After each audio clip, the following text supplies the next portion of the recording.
சங்கீதம் 136 கர்த்தரை துதியுங்கள், அவர் நல்லவர், அவர் கிருபை என்றும் உள்ளது. தேவாதி தேவனை துதியுங்கள், அவர் கிருபை என்றும் உள்ளது. கர்த்தாதி கர்த்தரை துதியுங்கள், அவர் கிருபை என்றும் உள்ளது. ஒருவராய் பெரிய அதிசயங்களை செய்தவரை துதியுங்கள், அவர் கிருபை என்றும் உள்ளது. வானங்களை ஞானமாய் உண்டாக்கினவரை துதியுங்கள், அவர் கிருபை என்றும் உள்ளது. தண்ணீர்களுக்கு மேலே பூமியை பரப்பினவரை துதியுங்கள், அவர் கிருபை என்றும் உள்ளது. பெரிய சுடர்களை உண்டாக்கினவரை துதியுங்கள், அவர் கிருபை என்றும் உள்ளது. பகலில் ஆள சூரியனை படைத்தவரை துதியுங்கள், அவர் கிருபை என்றும் உள்ளது. இரவில் ஆள சந்திரனையும் நட்சத்திரங்களையும் படைத்தவரை துதியுங்கள், அவர் கிருபை என்றும் உள்ளது. எகிப்தருடைய தலைசான்களை சங்கரித்தவரை துதியுங்கள், அவர் கிருபை என்றும் உள்ளது. சிவந்த அவர்கள் நடுவில் இருந்து இஸ்ரவேலை கடந்து புறப்பட பண்ணினவரை துதியுங்கள், அவர் கிருபை என்றும் உள்ளது.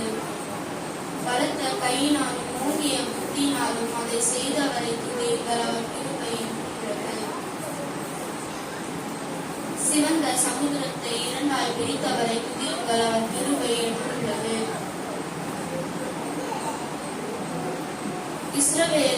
சிவந்த சமுத்திரத்தின் நடுவே இஸ்ரவேலை கடந்து போக பண்ணினவரை துதியுங்கள், அவர் கிருபை என்றும் உள்ளது.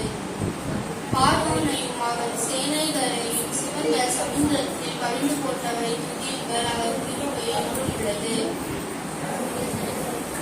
தம்முடைய ஜனங்களை வனாந்திரத்தில் நடத்தினவரை துதியுங்கள், அவர் கிருபை என்றும் உள்ளது. பெரிய ராஜாக்களை சங்காதித்தவரை துதியுங்கள், அவர் கிருபை என்றும் உள்ளது. பிரபலமான ராஜாக்களை அழித்தவரை துதியுங்கள், அவர் கிருபை என்றும் உள்ளது. பாசானின் ராஜாவாகிய சீமோனை அழித்தவரை துதியுங்கள், அவர் கிருபை என்றும் உள்ளது.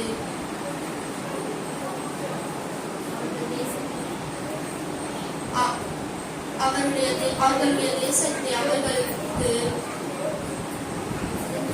சுதந்திரமாக தந்தவரை துதியுங்கள், அவர் கிருபை என்றும் உள்ளது. தம்முடைய தாசனாகிய இஸ்ரவேலுக்கு தந்தவரை